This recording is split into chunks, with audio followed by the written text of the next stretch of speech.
കുറച്ചൊന്നും തോന്നരുത്. സാറിന് ഇനി ഇവിടെ റോളൊന്നുമില്ല. എന്റെ റോൾ മറ്റാർക്കും ചെയ്യാൻ പറ്റില്ല, എല്ലാവർക്കും അറിയാം.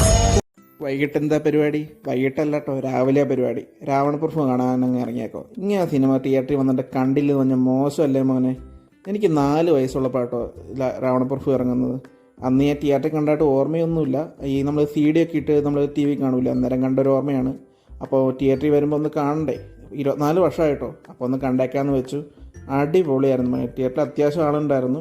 ഇങ്ങനൊരു റോള്, ഇങ്ങനൊരു ക്യാരക്ടർ, ഇങ്ങനൊരു സ്റ്റോറി അതും വേറെ ആർക്കും പറ്റില്ല. പിന്നെ ഫുൾ ടൈം എൻ്റർടൈൻമെൻ്റ് ആയിരുന്നു. നിങ്ങളും ചുമ്മാ പോയി കണ്ടു നോക്കുക. നമ്മൾ TV-യിലും ഫോണിലൊക്കെ കണ്ട പോലെ ഒരു എഫക്റ്റ് അല്ല. തിയേറ്ററിൽ കാണുമ്പോൾ ആ ഓഡിയൻസിൽ കൂടിയിരുന്ന ആ എഫക്റ്റ്, പിന്നെ നമ്മുടെ പഴയ വില്ലന്മാരൊക്കെ ചേർന്നൊരു ഫ്രെയിമുണ്ട് മോനെ. ആ ഡയലോഗും പാട്ടും ആക്ഷനും ഒക്കെ കൂടി ഒരു ഫുൾ ടൈം എൻ്റർടൈൻമെൻറ്റാണ്. അപ്പോൾ മസ്റ്റ് വാച്ചായിട്ട് പോയി കണ്ടു നോക്കുക. പൊളിയായിരുന്നു.